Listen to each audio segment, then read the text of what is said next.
Porque é importante quando o livro de um profeta começa identificando o rei da época. Porque assim nós podemos saber que Oséias viveu no tempo do rei Josias. Quando nós voltamos para esse texto que nós lemos no livro do profeta Joel, aqui nós vemos que o versículo inicial não diz qual é o rei da época dele. Então a época que Joel viveu é uma incógnita. Ninguém sabe ao certo o período que Joel viveu.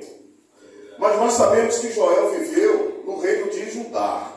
E o reino de Judá, como todo Israel, tinha uma bênção que foi declarada pelo terceiro patriarca do Velho Testamento, Jacó, lá no livro do Gênesis, capítulo 49, versículo 25. Jacó estava entregando as bênçãos aos seus filhos, e quando chegou na vez de José, ele disse que José seria abençoado com bênçãos dos céus, com bênçãos das profundezas de baixo e com bênçãos do peito e da madre. Bênçãos do céu, nós sabemos, meus irmãos, que são as bênçãos que vêm do céu de maneira sobrenatural nas nossas vidas. Bênção das profundezas, nós podemos entender que é ouro, prata, ferro, cobre, que naquele tempo era muito usado, muito útil para fazer armamentos, por exemplo. E também toda a plantação, toda a grama vinha da terra para a superfície da terra.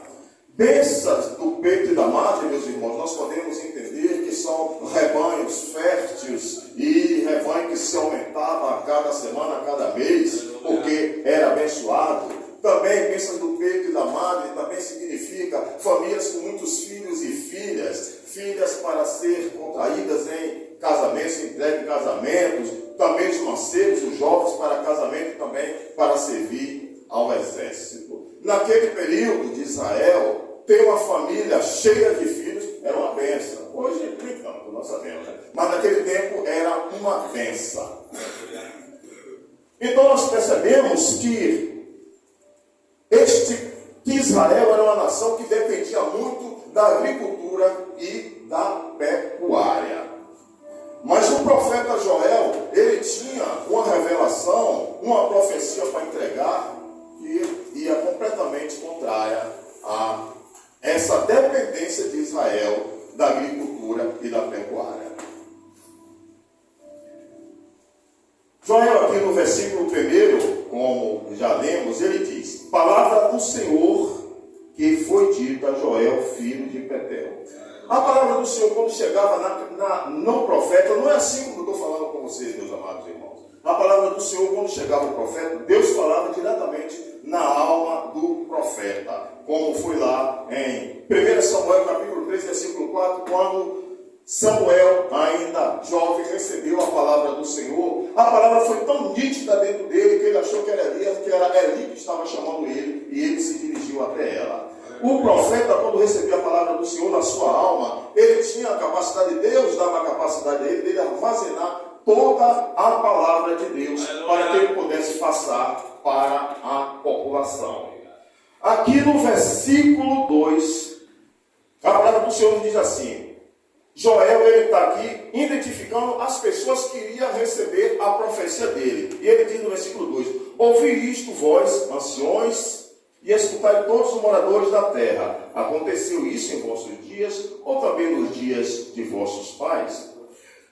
Anciões aqui, meus amados irmãos, é a liderança da nação. E quando ele fala toda a terra, não é literal. Aqui ele está se referindo ao reino que ele vivia, que acredita-se que foi o reino de Judá. Nós percebemos que Joel, aqui no versículo 2, ele faz um certo suspense, quando ele diz, tipo assim: vocês nunca ouviram, no tempo de vocês, nunca ouviram nem viram, no tempo de vocês, o que eu vou entregar para vocês. Ele também, nesse suspense que ele faz, ele diz: e nem os seus pais, ou seja, tempo passado, nunca ouviu o que eu vou revelar para vocês. É o início de Joel preparando o povo para receber a profecia que ele iria entregar. No versículo 13 ele diz: fazei sobre isso uma narração a vossos filhos, a vossos filhos e a seus filhos, e os filhos deste outra geração. Aqui Joel está falando, pelo menos três gerações. Os filhos daquela época, os filhos que veriam e os filhos que veriam logo em seguida, que seria a terceira geração.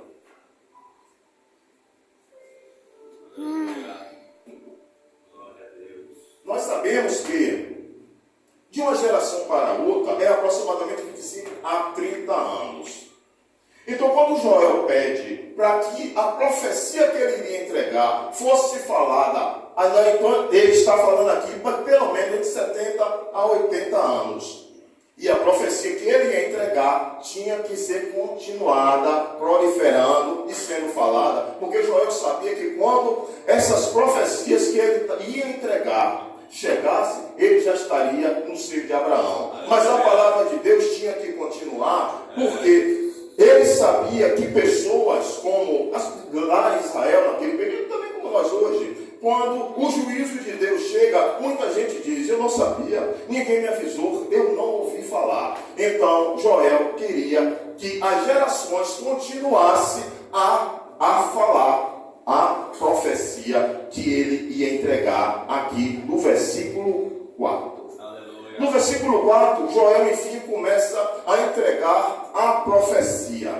E a profecia de Joel certamente não era o que a nação de Israel queria ouvir. Versículo 4, Joel diz assim: o que ficou da largata, o comeu o gafanhoto, e o que ficou do gafanhoto, comeu a locosta. E o que ficou da locosta, comeu o pulgão. Meus irmãos, esse versículo 4, ele entrega à nação 4 profecias. Neste versículo, ele entrega 4 profecias.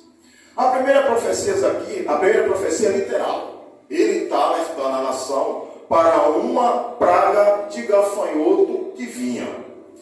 Esta praga de gafanhoto está resumida aqui em 4 espécies de gafanhotos. 4 espécies de aproximadamente 80 a 90 espécies de gafanhoto. Mas para Deus não precisava tanto. Bastava essas 4 espécies e essas 4 espécies que ele indica à população. A segunda profecia que Joel faz aqui, ainda usando essas 4 espécies de gafanhoto, Joel está alertando a população para um perigo espiritual. Porque cada uma dessas 4 espécies de gafanhoto aqui significa um tipo de demônio. E qual é ele? O cortador, o migrador, o devorador e o destruidor. Joel estava dizendo à população: olhem, no momento que vocês se afastam da presença de Deus, no momento que vocês deixam de honrar ao Deus de Israel, nesse momento vocês abrem espaço para que esses 4 tipos de demônio representados nessas 4 espécies de gafanhoto passem a fazer parte da vida de vocês. Joel falando ao povo de Israel. Um alerta. A terceira profecia que Israel entrega, ainda usando esta figura dessas 4 espécies de gafanhoto, é as 4 nações que viriam surgir e queria oprimir Israel. A primeira espécie de gafanhoto aqui representa a nação babilônica dos caldeus, governada pelo rei chamado Nabucodonosor. A segunda espécie de gafanhoto representa o reino Medo-Persa de Dario o Grande. A terceira espécie de gafanhoto aqui representa o reino grego-macedônio de Alexandre Magno, também conhecido como Alexandre o Grande. O quarto império representado na quarta espécie desses gafanhotos seria o reino romano. O reino romano de Júlio César e dos Césares que viriam a ser substituídos. Todos esses reinos, meus amados irmãos, dominou a sua época, cada um no seu tempo, que eles estiveram na ativa, eles foram dominadores do seu tempo. A quarta profecia desse versículo 4 o maior medo de Israel.